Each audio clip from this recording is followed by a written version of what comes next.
na kiongozi wa mbio za mwenge wa uhuru kitaifa ndugu Wazo Michael Mongoda tarehe 8 mwezi wa 4 2026.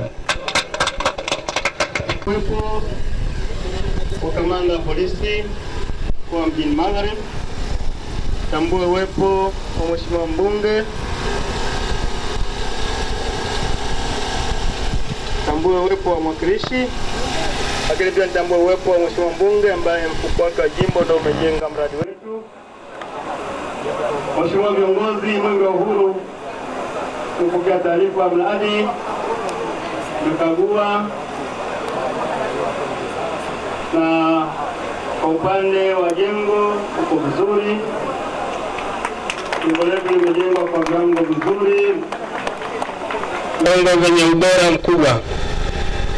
Kwa upande wa document zipo, document chache ambazo hazijaonekana tumeelekeza, lakini mheshimiwa mkuu wa wilaya amekiri kwamba document zipo, lakini wataalamu wameziacha tu mbali, lakini watatuletea muda si mrefu. Kwa hiyo mradi wetu una ubora wa hali ya juu. Ndugu wananchi, kabla sijafungua mradi huu, niwapongeze wananchi kwa kuongea na mbunge wenu, kuhamasishana kuhakikisha unapata kituo cha polisi katika eneo lenu. Niwapongeze sana kuhakikisha mnahitaji ulinzi ambao ni wajibu wa polisi kuwalinda, na nyinyi mmewafanyia mazingira rafiki. Nawapongeza sana wananchi kupitia mheshimiwa mbunge ambao mmehakikisha mradi huu unafika katika maeneo yenu, kuhakikisha jeshi la polisi linakuwa na maeneo mazuri ya kufanya kazi ili wapate moyo wa kuwalinda na kuhakikisha usalama wenu. Mheshimiwa mkuu wa wilaya, niendelee kuasisitiza wananchi kushirikiana na jeshi la polisi.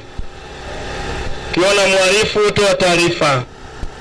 Ukiona vitendo vya rushwa sehemu, wewe toa taarifa ya jeshi la polisi, toa taarifa za eka.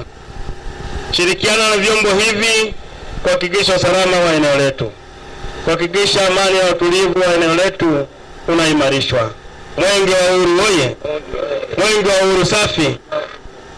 Zamani watu walikuwa wanaogopa sana jeshi la polisi, lakini kupitia ushirikishwaji wa jamii, jeshi la polisi limesogea sana karibu na wananchi.